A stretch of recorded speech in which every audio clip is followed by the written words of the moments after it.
Halte à la douane, mon gaillard. Halte à la douane. Il manque plus que ces deux-là. 5 à boulet. Ne m'abandonnez pas. Déballez votre sac. Les sentiers de fraudeurs sont interdits. Qu'est-ce que vous transportez? Brigadier, je m'occupe de vos ramages. Je suis 30 kilos, honnête citoyen de Trignol et maillot du village.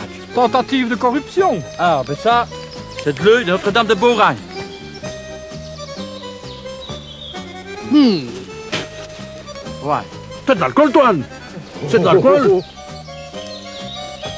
C'est bien vrai. Mais Rien c'est du entendu. bon. C'est vrai, c'est un miracle. Oui. Un miracle. Ça m'a dit pour mes lapins. C'est du tabac, Toine. Ça m'a dit pour mes lapins. C'est de la fraude, c'est du tabac. Et ça? C'est à boire pour votre canari, sans doute. Ça, c'est pour masser mes vieilles jambes. C'est pour mes crampes, ça. De l'alcool, du tabac, du parfum, allez. Au poste, mon gars. Ah, mais non. Au poste. Je suis pris dans une erreur judiciaire. Et Au poste, mon désolé, gaillard. m'd'aller. Ne discutez pas tant. Pour mon Ne AVC. discutez Voilà, pas tant. et vous qui me vache. Ah, oui, oui, Allez, oui. ça plus loin. Ah, non, non. Toine, allez, au poste. Les douaniers postés en embuscade, c'est le pays de Toine Culot. C'est d'abord un pays de frontières, un pays de bonnes gens, un peu fraudeurs parfois, comme partout près des frontières, et qui ne s'en cache guère. Ce pays, c'est l'enfance d'Arthur Masson, lui-même fils de douanier, ballotté de village en village au gré des affectations de son père. C'est aussi Mazet, où l'auteur écrira en 1939 la première aventure de l'obèse ardennais. À notre époque où les douaniers aimeraient bien n'avoir à poursuivre que des fraudeurs d'1 kilo de café ou d'1 litre de prune, Mazet entretient ces vieux sentiers de fraudeurs. Nous approchons ici d'un endroit, un arbre ici, séculaire, n'est-ce pas, qui portait un nom, le Vieux Chêne.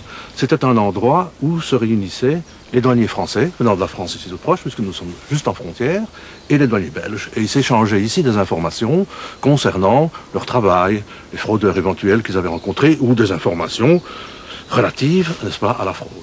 Ces sentiers sont les premiers à utiliser le nouveau type de balisage prescrit en Wallonie. C'est un piquet de bois traité, bien sûr, sur lequel on a appliqué des pictogrammes de différentes couleurs qui sont représentatifs du système vosgien.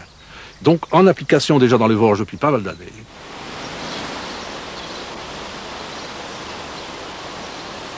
Mais le pays de Toine Culot, c'est d'abord le Viroin et Treigne, rebaptisé par Arthur Masson du nom chantant de Trignol. La fiction y rejoint parfois la réalité, ainsi le mailleur de Treigne-Trignol ou de Trignol-Treigne n'est pas toujours celui qu'on pense. Bonjour, monsieur le ministre. Bonjour Toine, Quelle nouvelle? ça va bien et vous-même? J'ai rencontré Pestio qui m'a dit que vous restez là et je n'ai profité pour amener des journalistes qui voulaient vous veiller. Très bien Toine. Monsieur le ministre, bonjour. Bonjour. Vous vous êtes déjà assimilé à Toine Culot? Non, c'est difficile. Je crois que Toine Culot est un personnage un peu mythique en Wallonie et il faut surtout pas essayer de l'imiter. Il faut prendre, me semble-t-il, les bons côtés, le bon sens terrien, le sens des réalités et puis laisser Toine développer sa personnalité.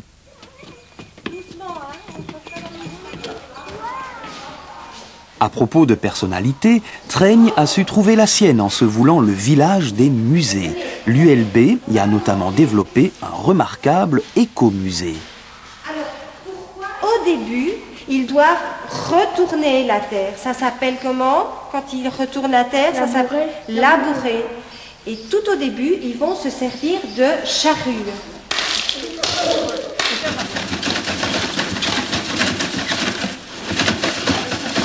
Ce n'est pas le tout de présenter du matériel inanimé, même s'il est très évocateur d'un passé révolu. Des animations, réservées au public scolaire, sont organisées ici. Remarquable par son intérêt et les activités pratiquées, celle qui s'intitule « De la graine à la tartine » a retenu toute notre attention. Elle fait revivre les étapes de la fabrication du pain, de la récolte des épis de blé à l'odorante sortie du four. Et les enfants aiment ça. Cette animation est réservée essentiellement à un public, enfin presque essentiellement à un public scolaire, et elle a pour but d'être complétée par l'enseignant tout au long de l'année scolaire grâce aux manipulations et à la façon de faire avec les élèves. Ça va bien.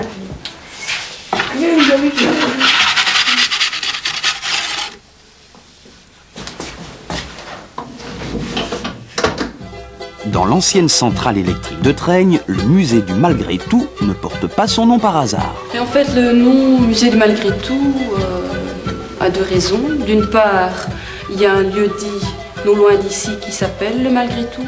Et d'une autre part, il y a le défi, un genre de pari de pouvoir faire un musée archéologique dans un petit village comme celui-ci. Oui.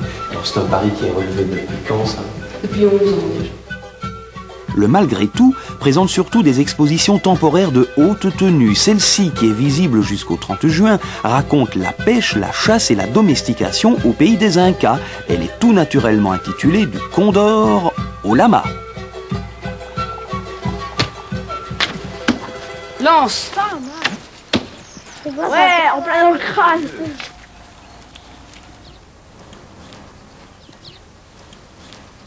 Car DBD, il est décollé à train d'oseux.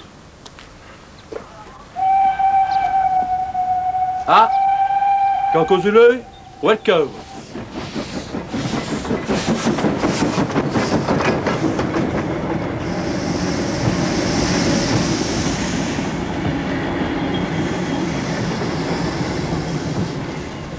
Ah, monsieur Wackerman, Geen nouvelle. ça va bien. Ça va? Je suis Toine Culot, maillot de Tringol, et c'est un plaisir pour moi de vous accueillir ici avec votre chemin de fer et vos musées. Très bien. Magique, vibrant, fumant, ronronnant, le musée du chemin de fer rassemble le splendide héritage du rail et nous le fait revivre. Et à la vapeur, s'il vous plaît. Avec le chemin de fer à vapeur des Trois-Vallées, vous retrouverez l'odeur oubliée du cambouis et du charbon entre Mariembourg et Traignes. Excusez-moi, monsieur. Vous êtes en train de lui mettre un dernier petit coup de beauté? C'est ça, c'est ça. Après son lifting qui a été fait au pistolet, eh bien maintenant la machine doit avoir des petites retouches, quoi. Et on tient à ce que ce soit plus ou moins parfait, alors on y met du cœur. Et puis du temps aussi, vous en passez des heures. C'est agréable. On se retrouve ici en groupe à peu près toutes les fins de semaine. Et alors, voilà, ça dans le ventre, je ne sais pas. Moi, depuis que je suis gamin, j'aime la locomotive à vapeur.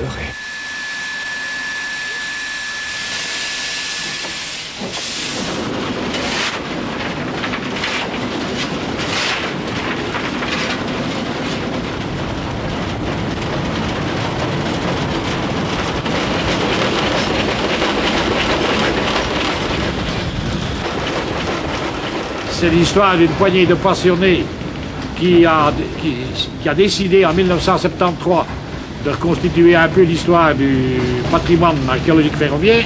La première circulation a eu lieu en Pâques 1976 et qui en 1978 a pu exploiter, à part une nouvelle convention, Mariembourg-Nîmes-Traignes.